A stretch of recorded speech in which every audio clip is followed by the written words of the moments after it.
Hola y bienvenido a Haydn Behind the Music Stand. I'm your host, Patty Ryan, and with me is Esther Armendariz, who is a freelance tenor trombonist based in the San Francisco Bay Area and is a member of the brass quintet Brass Over Bridges. She holds positions with the Santa Cruz Symphony, Stockton Symphony, and Symphony Silicon Valley, and has performed with the San Francisco Symphony, San Francisco Opera and Ballet Orchestras, and the Jalisco Philharmonic, among other regional orchestras. And we'll be talking about swing dancing, in particular, the Lindy Hop. Welcome, Esther. Thanks for being here today. Thanks for having me, Patty. Yay! So we met in passing, but with a few mutual friends at the San Francisco Conservatory of Music. One particular friend in mind is Vocalist, who is a dear friend to, I think, both of us. And did we ride munis together as well? I feel like we just also were in transit together often. And I feel like I just constantly saw you around. But as a brass player, especially in music school, it seems like there's this invisible wall between brass players and string players and maybe vocalists too. So anyway. And guitarists and pianists. Yes. So Evo was my roommate for a couple of years at the conservatory, and so like he was my introduction to maybe some string acquaintances and possibly friends. So yeah, I think we met on Muni. Yeah, that makes sense. Evo, I think. Yeah. The N train, right? Yeah, it's that Muni life. That is that outer sunset. Yeah.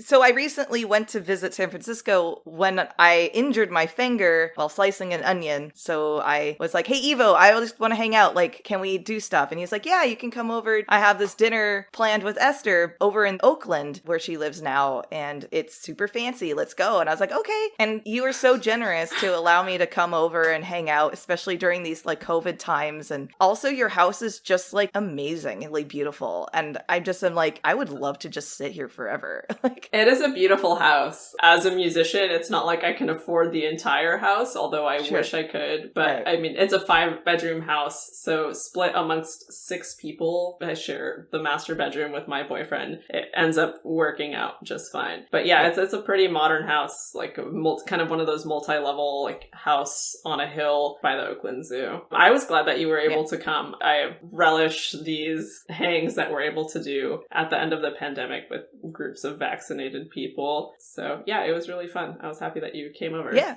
While I was visiting your home recently back in May, I met your dog Dasha for the first time, who's such a sweetheart. Can you tell me more about Dasha? Yeah, so Dasha is a one-eyed wonder, terrier chihuahua mutt thing. She's about 8.5 pounds, but she's all spunk. She's almost 12 years old now. She's missing an eye because she got glaucoma, and we basically weren't able to afford the operation that allowed her to keep her eye but remove the lens, which was our other option besides complete eye removal. And so now her existing eye is kind of going through the same process, but we were able to catch the glaucoma before it fully formed. So her eye is basically in this constant limbo where we give her eye drops that constrict her pupils so much so that her lens can't come all the way to the front of her eye and form the glaucoma completely. She's also had multiple tumor removal surgeries, which those had happened like pretty shortly before she lost the eye. So that's part of the reason why we couldn't really afford to keep the eye at that time. But she's a little fighter and she's obsessed with balls. We get her balls that smell like chocolate chip cookies so that she's able to sniff them out. She's a really fun little companion to have around. And much like your cat, which is like grabbing all of your attention, Dasha's been super attached to Winston and me. But yeah, she's a good dog. She's adaptable and spunky. Yeah. How old is she? She's about 12 years old. Wow. She's lived a good life for sure, and hopefully many more years to come. Yeah. I think the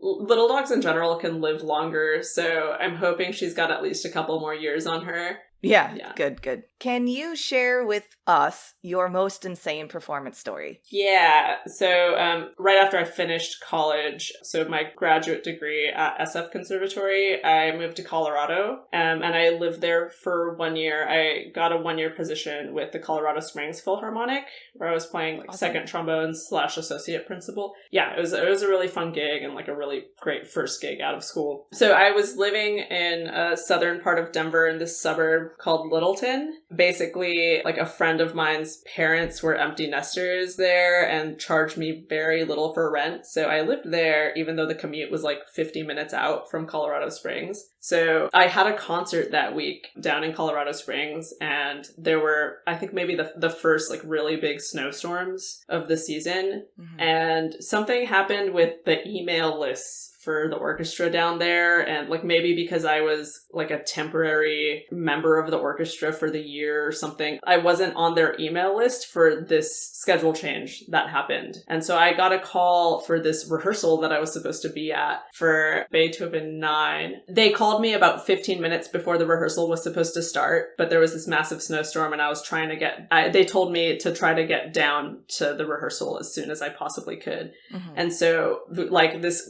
freaking California native from Southern California who like barely knew how to drive in the snow to begin with, I tried to make it all the way down there for the rehearsal, and I did. Miraculously, I did not hit any other cars. I probably almost did, like 3 different times. And so I finally get there to the rehearsal, and I get there with like an hour of the rehearsal left, and the conductor didn't have the trombones play a single note for the entire rehearsal. What? So I like drove down there freaking out. Yeah, it was like my first real professional gig ever, and I was totally freaking out about, first of all, like not hurting myself, my car, or anybody else on the road. I make it all the way down there, and I'm like, okay, well, you're freaking out because of like all this extra adrenaline from the drive down here, but you still need to do a good job. So there I am feeling like very kind of focused, adrenaline laden, and the conductor didn't even have us play a single note for the whole thing. Anyway, that was it, and then I drove home in still the snowstorm. There's gotta be a little bit of courtesy for certain musicians. Like, I know oftentimes, like, as a string player, we're always playing, so we know, for the most part, we're always playing. So we don't really notice it that much. But for conductors to just work on certain passages that don't involve people, but then the rehearsal demands that everyone's there, it's sort of like one of those cognitive, like, aren't you aware that this is someone's time in life right now and potential danger? Like, just having a little bit of that kind of courtesy to at least play a little bit. But I don't know. I don't know exactly what you guys are working on at that point in particular, you know? Right. Yeah, I think it was the first rehearsal actually for the set. Yeah, which is a little bit shocking because usually they'll like run through the whole piece. Sure. You know, I feel like conductors tend to do that. That didn't happen that time because the other trombone players like shared with me that they hadn't played at all up until that point. They were like, you're safe. You haven't missed a note yet. And then it ended and it was like, you still haven't missed a note. Good job. I just basically got paid to freak out on the road, you know. Right. All right. Shall we do some Spitfire questions? Sure. Okay. Sure. Mahler or Bruckner? Mahler. Debussy or Ravel? Ravel. Cats or dogs? Dogs. Appetizers or dessert? Appetizers. Sparkling or still water? Sparkling.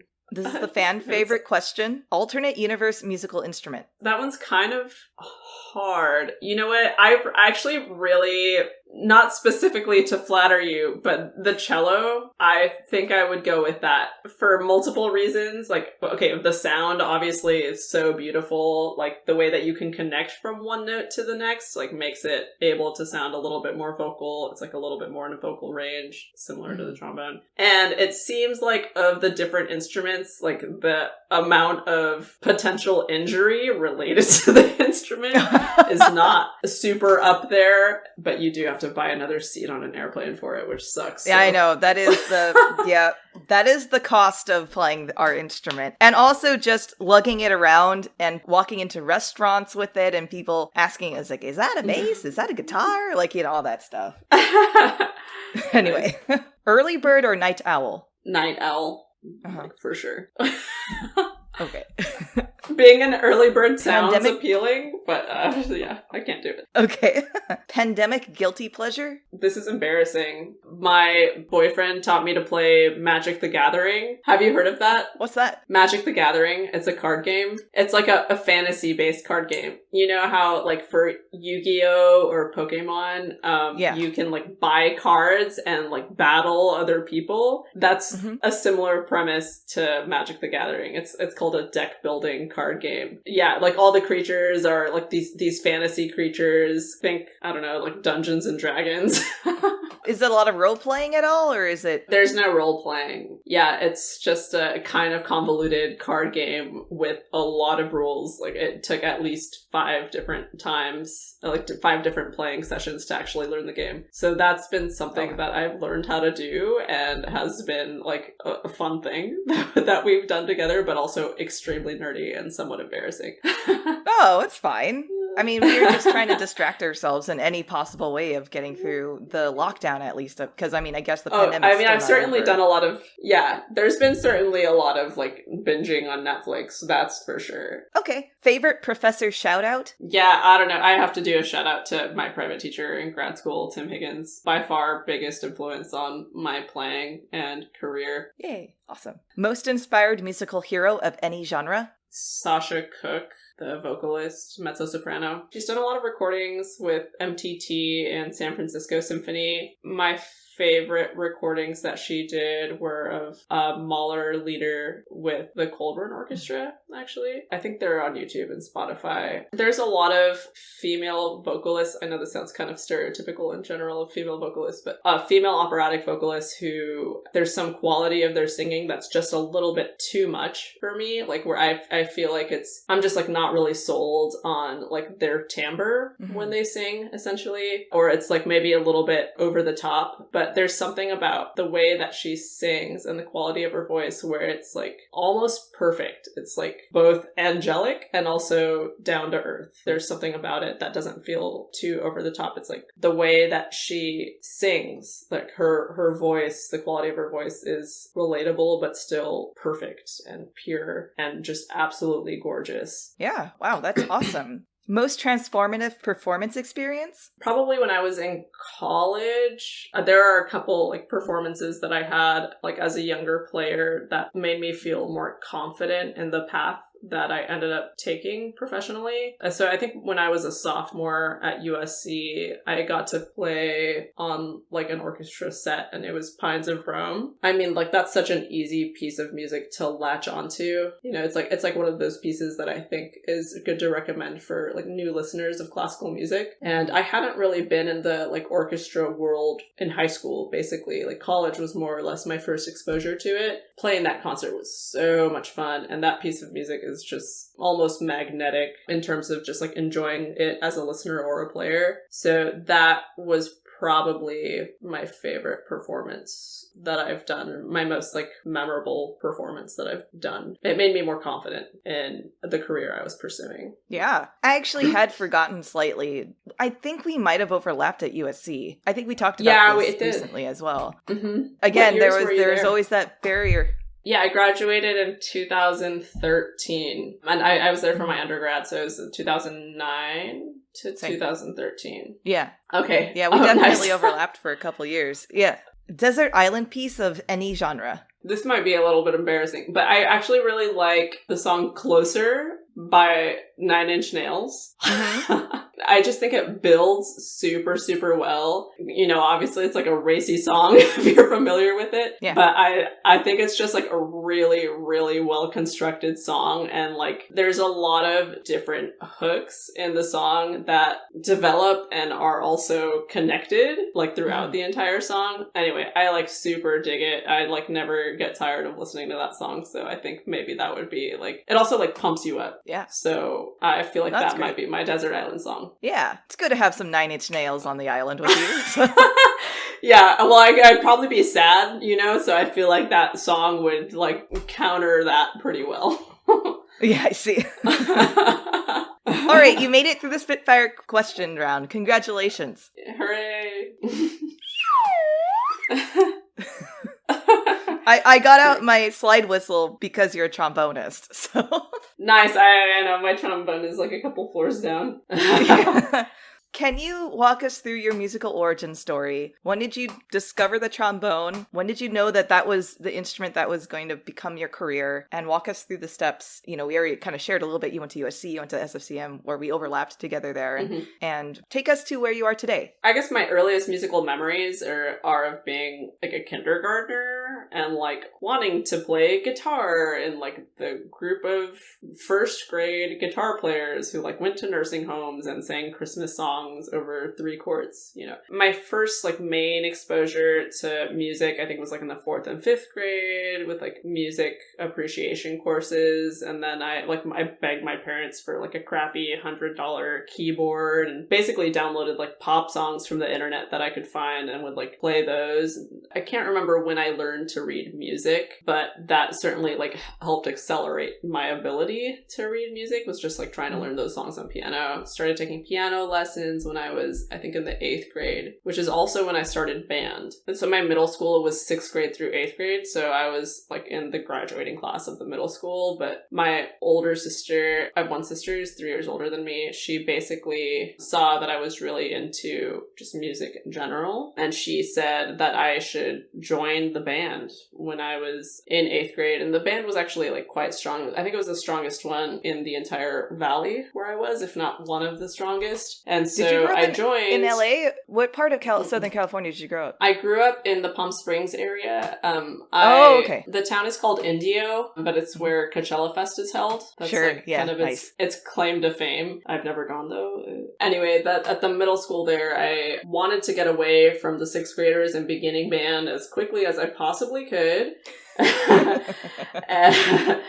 So the band teacher said, well, the only instrument that's open in the advanced band where you wouldn't have to like kick somebody out of their spot was the euphonium. And so that was technically my first instrument. And so for listeners who don't know, who are non-musicians, like euphonium is basically a tiny tuba, and you only see it really in like wind bands or like military bands, which are wind bands, but it shares the same mouthpiece as the trombone. And so then I was able to like get into the advanced bands in the 8th grade, I think like the 2nd semester or whatever. I did the audition. And then my freshman year of high school, I started on euphonium, but very, very quickly, my band director, who already knew that I had an interest in pursuing music professionally, you know, at the time, I didn't really know what it meant to be a professional musician. I feel like I didn't fully learn that until I got to college. But I mean, there was just nothing else that I liked more.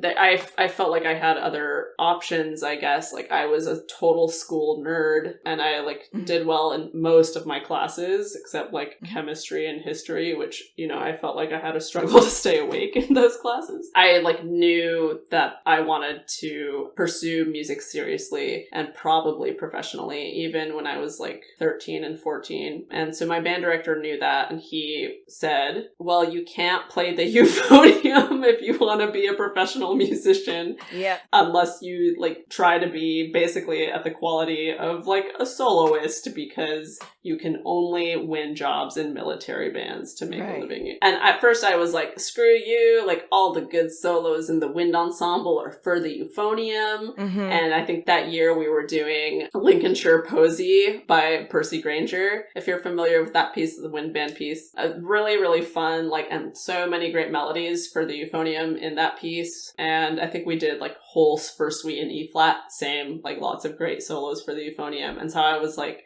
I felt like he was taking something away from me.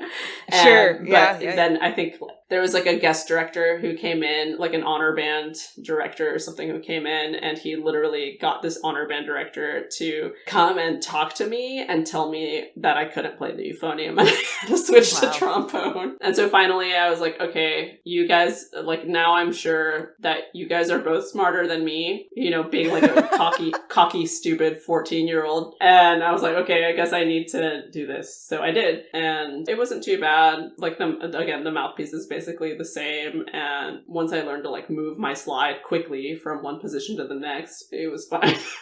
Yeah, and then I kind of just like kept on going on that track. I started taking private lessons when I was a junior in high school from a middle school band director who played the tuba. There just like weren't really a lot of professional musicians in that area, at least not orchestral players. And then I went to USC for my undergrad and like kind of learned what it actually meant to be an orchestral player, or just what like pursuing music on the classical side of things like really meant in terms of your career. There were just a couple of concerts, I think, in high school, like that concert that we ended up playing on that had the Granger piece that I mentioned earlier, like a Tripozzi, and the whole first suite in E flat. I remember just getting like really intense chills during that concert. For a high school band, that particular group that year was also pretty strong. So it was just like a really satisfying musical experience, and I loved playing in the ensemble so much. So I like felt like that was kind of one of the first real cementing moments for me, like wanting to continue doing something like that. Basically playing in a large ensemble, I guess. And then the Pines of Rome experience that I mentioned earlier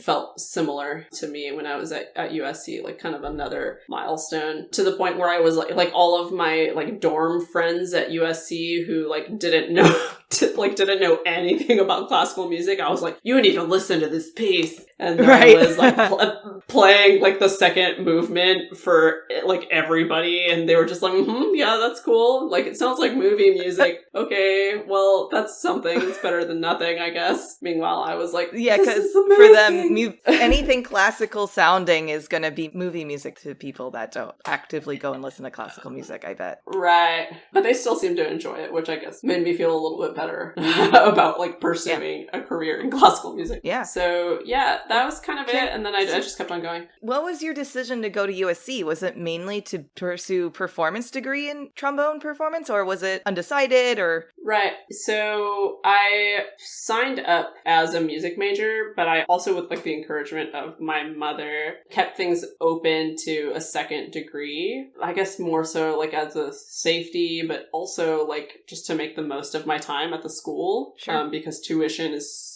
so much. I did end up getting a scholarship from the school that was basically for like well-rounded students. It wasn't directly from the music school. Like for undergraduate students, they offered full tuition, half, and then quarter tuition scholarships. And so I got the full tuition scholarship. Nice. And my mom was like, make the most of this. Like, this is insane, you know, that you're able to get a degree here for free. So like, get two. So I got a degree in public relations, which is kind of a smaller one. It has a way smaller number of units, so I was able to like fit it in with the insane music schedule, as you know, where like one class is 1 unit. I know, right? Orchestra's like, I never understood the credits with orchestra because, you know, credit's supposed to be per hour of each class, but orchestra meets 3 times a week for like 3 hours, and you get 2 credits for it or whatever it is. And it's like, I'm spending way more time in this class than the credits I'm deserving. And it's just like, it all begins here. Yeah. I should be getting paid more. Like, yeah, true that. Where's my union?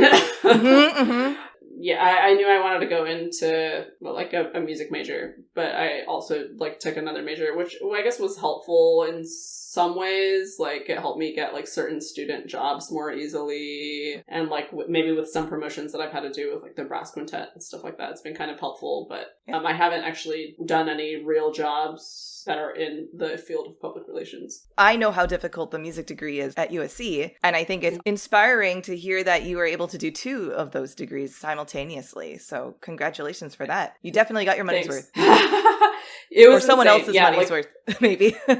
Oh, yes, that's true. I don't know. The Starbucks across the street from the music school was like my savior. Yeah. The only time in my life that I've had a Starbucks card was during that degree. So you decided to continue with the music despite having dual degrees, and that's when you wound up in San Francisco. Yeah, and so I auditioned at San Francisco Conservatory and ended up studying with Tim Higgins, which was awesome. I think it was either his second or third year as a teacher at SFCM. So, I mean, I guess he was like a fairly young teacher at that time, but I don't know, he still felt so invested in the students. He probably had more experience in that because he was the teaching at Northwestern too. I don't know. I just felt like he was super, super invested in his students' progress and their careers and just being great musicians in general. He just had such a high bar that I wasn't used to experiencing from previous teachers, like just like a really, really clearly high level of expectation from all the students. It was like super intimidating.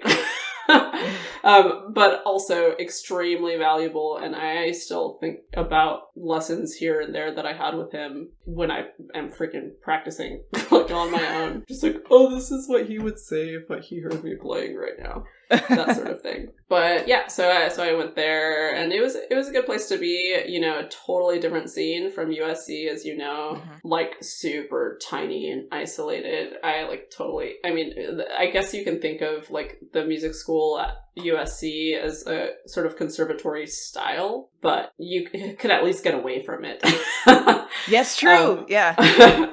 Yeah. Whereas as at SFCM, I just like, that was a little bit of a shock, but I also was like old enough at that point and like committed enough to what I was doing that it was manageable. Okay. And then you graduated, and as you described in the Spitfire questions, you won a one-year position with the Colorado Springs Symphony, right? Yeah, I just like I was able to dive right in. Thankfully, there wasn't too much floating around for me besides like the 2 or 3 months after graduating. I think in May, right before I graduated from my degree, I took the audition. It was for a 1-year temporary position in Colorado Springs Philharmonic. I think the second trombone player like had a baby. His name's Owen Homayun, and he actually used to live in the house that I moved into after coming back from Colorado Springs in San Francisco. It was a really great experience. I mean, technically it was a regional orchestra. I think it used to be full-time, but I think they hold more concerts in general than like many of the regional orchestras that I play in around here. I think they did like on average 2 concert sets a month. But it was a really good initial exposure to the professional, like, orchestral world. And the section, the trombone and low brass section there was awesome. And it was just, like, great to play with them and to just learn what it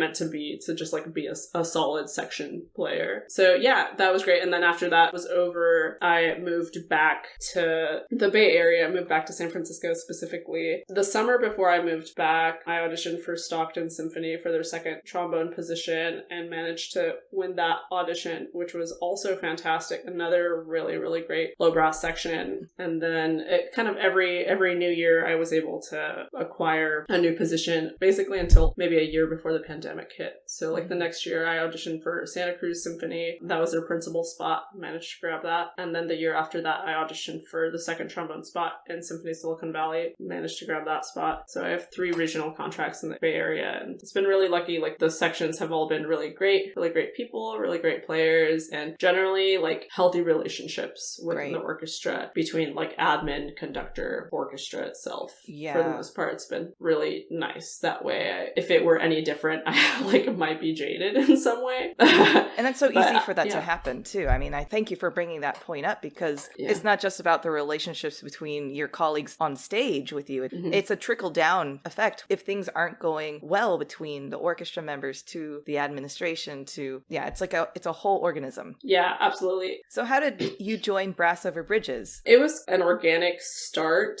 One of the trumpet players at the time, his name is Matt Ibisuzaki. He had access to this practice studio where he was working in, I think, like Dog Patch. He used to work for this like video production studio, but he only had access to like bring other people into the studio to rehearse anything really early in the morning. So it kind of felt like he was like siphoning out people based on commitment to like for sure. And it was just like the early bird versus night owl situation. Right. Oh my God, it was so hard. We would get there, and I think it was like around 7 in the morning that we would like meet up and literally just read quintets for fun. And essentially like the group of people who was willing to show up that early in the morning formed the group. So it kind of just started as a reading group that like slowly started to solidify. And so now the group serves a combination of putting on a 3-part recital series every year, as well as taking those programs out to different concert series that we do not produce, and doing a lot of educational shows and like different community engagement shows. So like we'll go out to schools, and for the most part, these programs that we've put on are free. We've done like a lot of free public concerts that we've either been hired for or like have gotten grants for or fundraised for, or straight up have just done for free. Yeah, that's kind of what it's turned into. But the group itself, at least as we've been named Brass Over Bridges, I think we're about 3 years old. Nice. And shout out to Ari Mishik, past guest of the podcast, who also mentioned Brass Over Bridges because he's in the ensemble too. Yeah, he's a good addition to it, and he also like to compose music, and so he's like written, I think, 1 original piece, maybe 2 original pieces for us, and done some arrangements too, which is like pretty valuable to have in the group. Okay, are you ready to take a break? Sure. Okay, we'll be right back.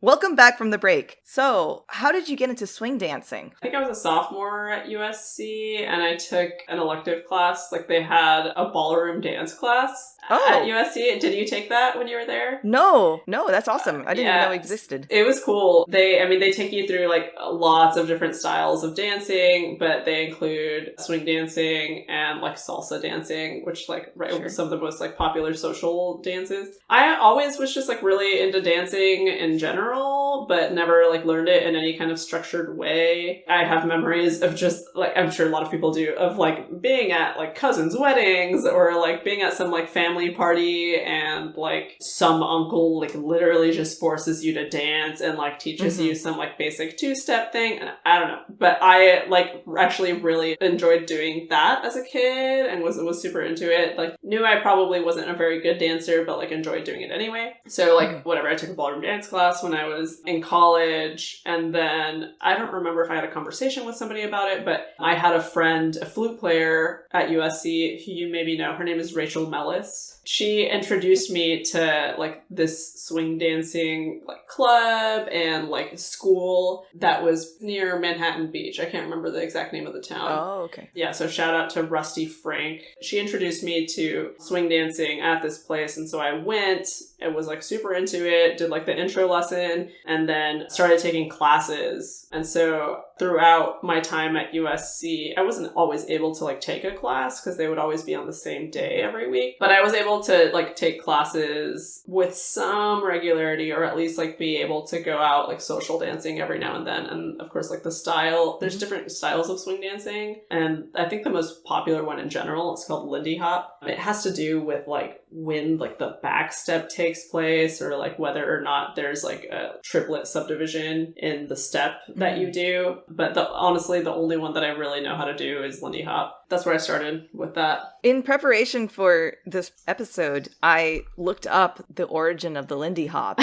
Do you know the story of why it's named a Lindy Hop? No, I don't. So the Lindy Hop was one of many, as you said, of swing dances that became popularized in the 1930s and 40s, right? As we all kind of know. Mm-hmm. Again, especially from the African-American communities. Mm-hmm. And of course, when it got popularized and publicized on TV, et cetera, right? Right. This was also around the same time that Charles Lindbergh did his famous solo transatlantic flight. And apparently there was some Harlem dance marathon that happened where this man named George Snowden coined the term of it being the Lindy Hop because it was so distant. It was like you were hopping the Atlantic. Oh, nice. So that's what at least I discovered as the origin of the term Lindy Hop, or the name of it. That kind of makes sense. I do feel like even though like generally like your stance during the dance, like your feet for the most part stay in the same spot, once you go from like the back step to like the furthermost forward step that you take, like for the basic step, step, it is kind of far. As opposed to like other dances where I feel like salsa dancing, like you just kind of keep everything like really close and like it just makes everything kind of easier. Yeah. That's interesting. I didn't know that. But it's funny because there's like so many, like, so Lindy Hop and like swing dancing in general, I don't know if it's always been this way, but at least nowadays, like it's just very silly. And like the names of a lot of the dance moves, it's like very clear that somebody just like made it up and then came up with some silly name for it. Like there's a dance move called like the Tacky Annie. Like what? Yeah, I don't know if I think of other ones like off the top of my head, I'll throw them out there, but that's like the most silly that I can remember. I guess there's like a kind of swing dancing line dance that happens. It's called the Tranky Do. Like, what is that? Yeah, it's all super silly. So why did you gravitate towards the Lindy Hop? Like as opposed to salsa dancing or like a different style of swing? Yeah. Honestly, it was kind of just where I started. It seems like the most popular in terms of like the number of classes that are out there. It seems like the other like swing classes that are offered tend to be a little bit more like specialized. They seem to start people out with the Lindy Hop. At least on the West Coast, I think that's the way things are. I think when you go to the East Coast, I feel like things get done a little bit differently. But I'm not totally sure about that. But I think it might be the most popular type of swing dancing that there is out there, and that's probably why. But I mean, I was into like salsa dancing. I thought it was at least really cool based on like that class that I took when I was at USC, the ballroom dance class. But the reason why I liked swing dancing more or chose to like go that route in terms of the classes that I took was because it kind of feels like a happy pill.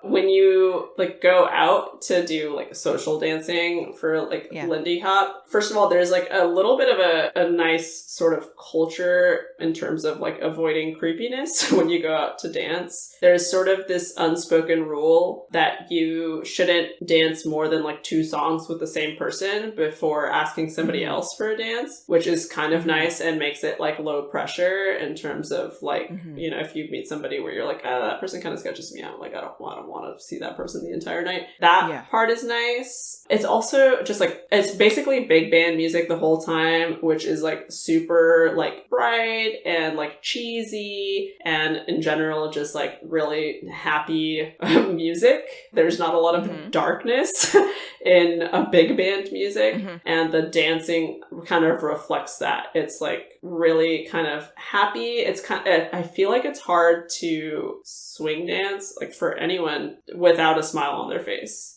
And it's almost like if you're not having a good time, you're not doing it right, or you're not like doing it as well as you could. So that was a really big like appeal to me. It was just like super, super fun. And like there's so many goofballs out there that it's not a place where you're going to be judged. It was really fun. By no means am I like an amazing swing dancer or anything, but it's like one of those things that I always like end up going back to one way or another. Like I end up going and taking a class or just like going out and social dancing, like finding a place to go where they're having a swing dance night. And it's always fun, like no matter how rusty I am at it. Usually when you go out social dancing, you obviously don't have any choreography that you're like, I'm going to do it like this and this and this the whole time, right? Yeah. So I'm assuming there's, as you were saying, there's like certain steps you learn. And then when you dance with someone else, a stranger, that it's a improvisation or a bit of a like chamber music moment of feeling, oh, this person's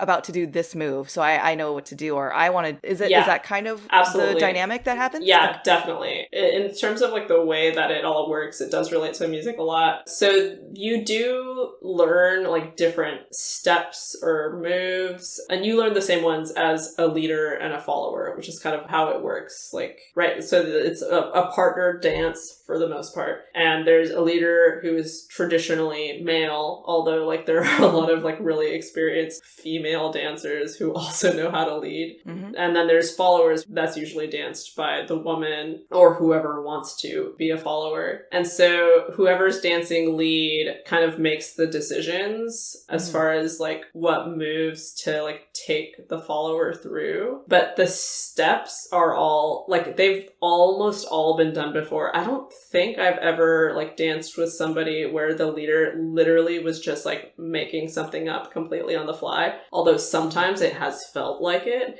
So perhaps they have. I mean, it's like a really goofy dance, so I wouldn't put it past people. Yeah, but for the most part, it's like the little dance moves all exist, but it's improvised in terms of the way that they're put together and the way that is decided. I think at least by like good dancers, good leads, is based on the music that they're listening to. And so for the most part, the way that good leaders in Lindy Hop tried to structure what dance moves they create is based on the phrasing in the music. Mm-hmm. And like when I've danced with people, they freaking like know all of these big band tunes, and to the point where I hear them kind of like humming along like the entire time, or like singing the lyrics. So they like follow the phrasing of the music and like the way that the phrases like interact with each other, like whether it's leading to something else or like concluding, or if there's going to be like a big silence in the middle of the music, they make all of the dance moves reflect that, which is super cool. So as a follower, you're like basically just trying to like stay totally glued to like what the leader is doing, which of course like listening to the music like makes it easier to know what they're gonna do, or simply just like trying to really like intuit what they're doing so that you can like follow them as well as they can, or as well as you can. It kind of reminds me of like playing a principal in a section versus being a section player. Like more so like being a follower, that kind of rings true to me a little bit more, where like you want to like support your principal player like to the point where like if they make a mistake, it sounds like they didn't make a mistake, you know. And you just want to make them sound better and make like the whole section sound like a single cohesive unit.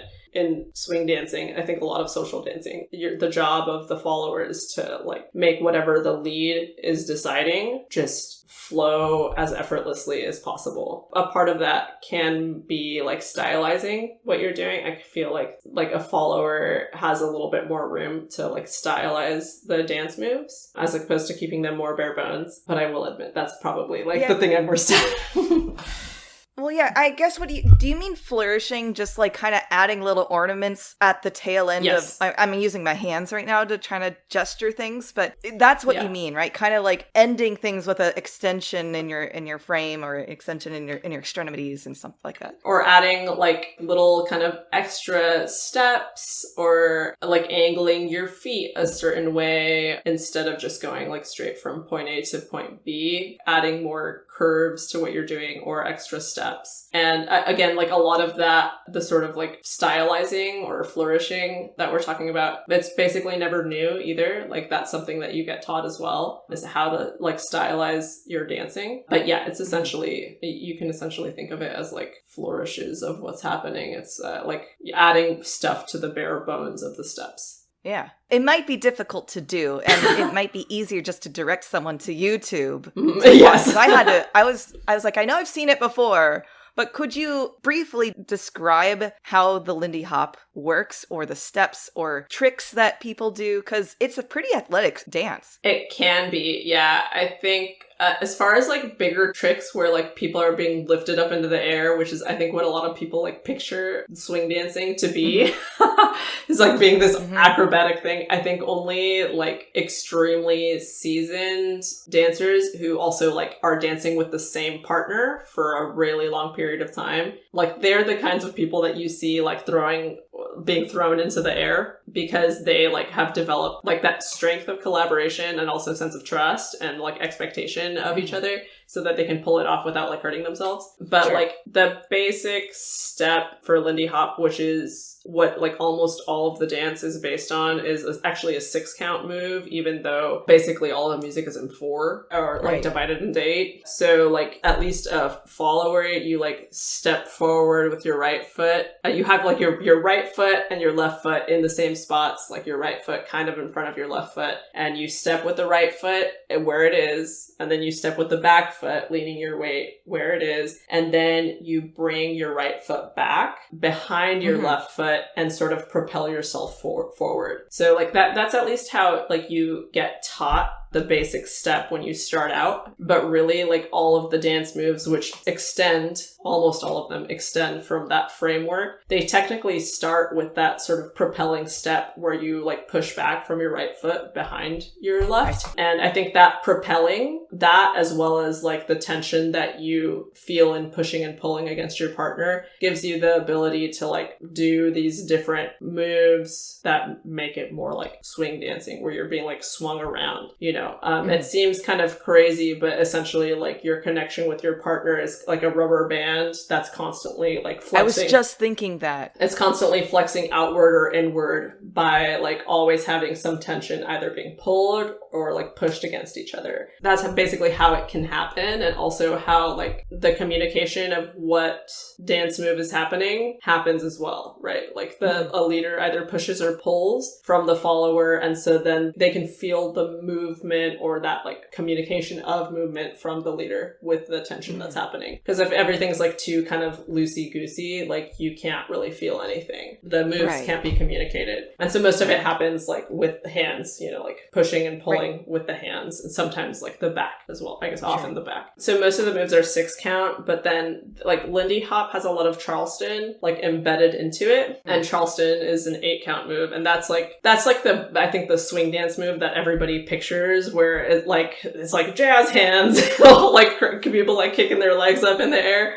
The steps going backwards and forwards. This Charleston also starts with like the same like propelling step that goes from the back, but the combination of steps going forward and back ends up being 8 counts, including that like propelling step behind you. So it sounds like a little bit that the Charleston's more, I mean, this is going to be a little bit nerdy music talk for a second, but it sounds like Charleston's a little bit more in a common time, whereas the Lindy Hop is more in compound meter, like a 12/8 instead of a 4/4. That's right. Yeah. So like basically there's like 3 spots where your feet get placed for the like Lindy Hop standard step. So besides the back step that propels you forward, where your feet are placed or your weight is shifted for like forward, back. If the song is slow enough, those get divided into triplets. I guess it's essentially, you know, swung. The subdivision is like triple step for forward, triple step for back, and then rock step. So da-da-da, rock step, da-da-da, rock step. That's essentially what the feel is. So they're not exactly triplets. It's more like swung 8th notes, I guess. But 3 in the front, 3 in the back, and then the rock step. Yeah.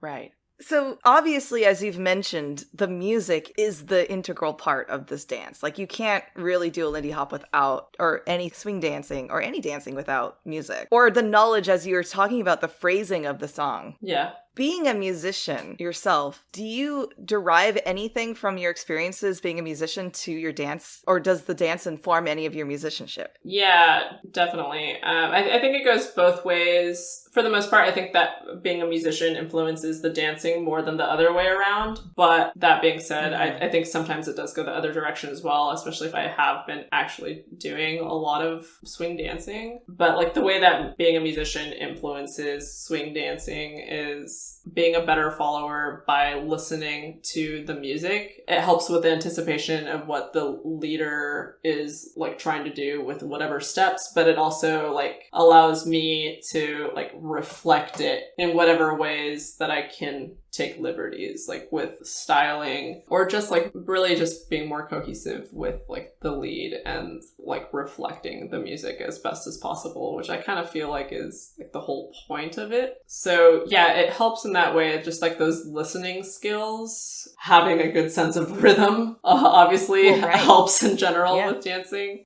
That's more or less it. Mostly about like the direction. Besides having good rhythm, it's about like feeling the direction of the phrase. With the way that like swing dancing affects making music, I feel like it is related to the same thing. It's like about that commitment to the phrase that you carry when you're dancing. But I think the fact that I can experience it in like 2 different mediums, you know, dancing and music making, it makes phrasing stronger. Like it helps me sort of commit to the phrase more by experiencing doing that through dance instead of making sound.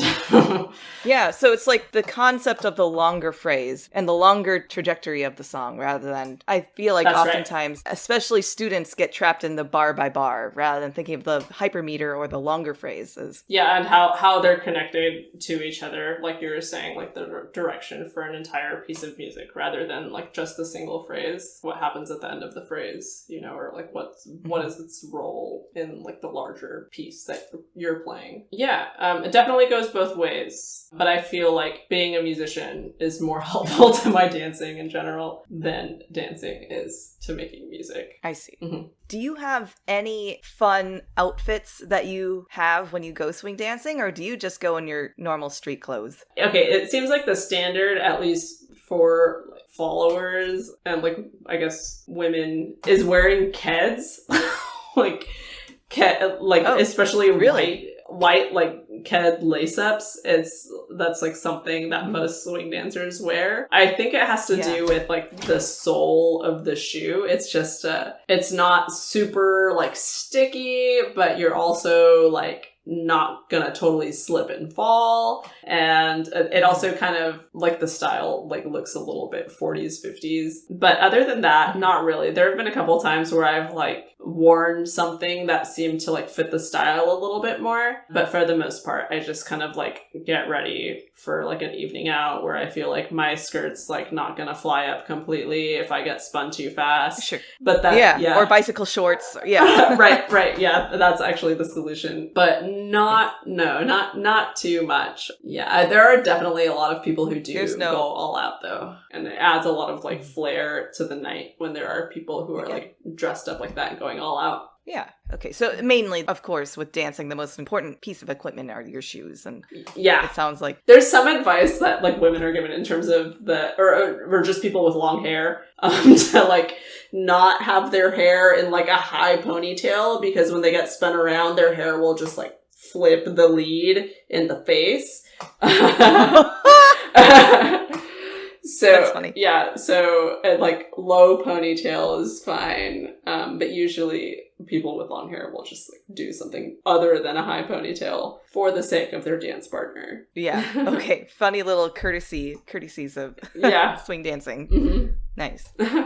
Are there any remaining thoughts that you had or wanted to share about swing dancing?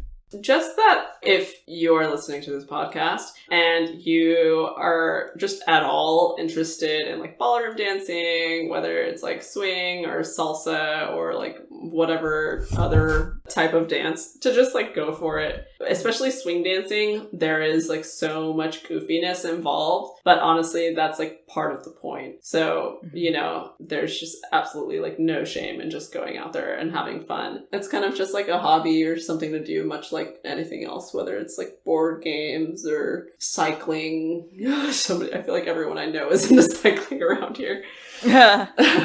Yeah, I would just say, like, just go for it. And there's, I feel like every big city has a scene. Like, internationally, there's a swing dance scene in every big city. Nice. Well, thank you for sharing your outside interest of swing dancing. And it's really cool how it does tie in so much to music, or how much of that is really relatable as a musician. Yeah. Yeah. May I ask you 2 final questions? Yeah, of course. What is one piece of advice you would tell your younger self about entering and pursuing a music career?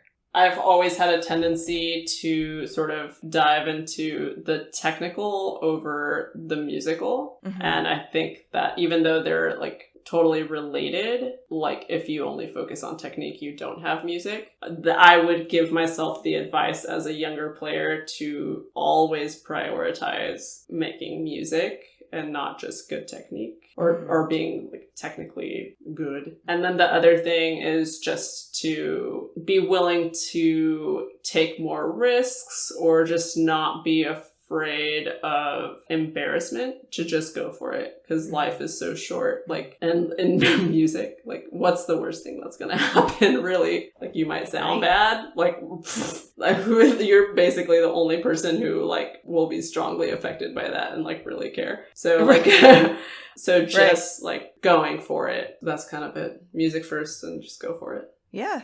And my second question, as we enter a, post-pandemic or a newly changed pandemic world, I should probably rephrase this question. What elements of your musical pandemic life would you want to continue, and what would you want to shed? I guess over the course of the pandemic, I've played more repertoire that I've maybe wanted to play, like explored solos that I didn't explore before.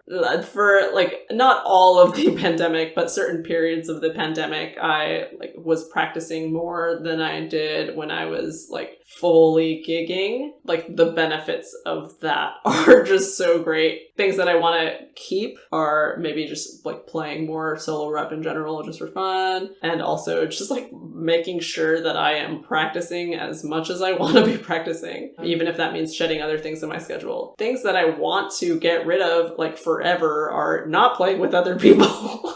That, of course, yeah, that's been such a detriment to my life in general, and to an extent my playing. So I think, that one's kind of by default. Once the pandemic is fully over, of course I will be playing with other people. Right. Yeah, I'm just looking forward to playing with other people on a regular basis. I really feel like it feeds me as a musician, even when I'm by myself practicing, the fact that I can play with other people or have played with other people totally fuels my individual musicianship. Yeah, we need each other. Yes. Yeah. Okay, well, Esther, are there any platforms or websites for listeners to learn more about you or any upcoming projects? Yeah, so I have my own website, and it's esthertrombone.com. But I guess my more interesting projects that I have is mostly my brass quintet, which is Brass Over Bridges. For anybody who is a brass nerd or wants to be on the brass nerd train, or just is into music education in general, highly encourage you people to visit www.brassoverbridges.com or our YouTube channel. You can just look up Brass Over Bridges. We also have an Instagram, a Facebook, and a Twitter. On Instagram and Facebook, our handle is @BrassOverBridges. And then on Twitter, it's @brass_SF. Okay. And if you enjoyed listening, be sure to smash that subscribe button wherever you're tuning into this podcast. Leave a review on Apple Podcasts while you're at it. It doesn't need to be long. Your review will help others search for the podcast because of its crazy algorithms, and you'll make Sushi's day, and it's free. Make sure to share this podcast with your friends and family as well. If you want to level up, you can always become part of the Haydn Behind the Music Stand family by donating what you will on our Patreon page at patreon.com/HaydnMusicStand. Our social media handle for Facebook, Instagram, and Twitter is @HaydnMusicStand, and we'd love to hear from you at our email, haydnmusicstand@gmail.com. Didn't recognize a piece we discussed during the episode? No worries. There's a Spotify playlist with all the music discussed for your convenience.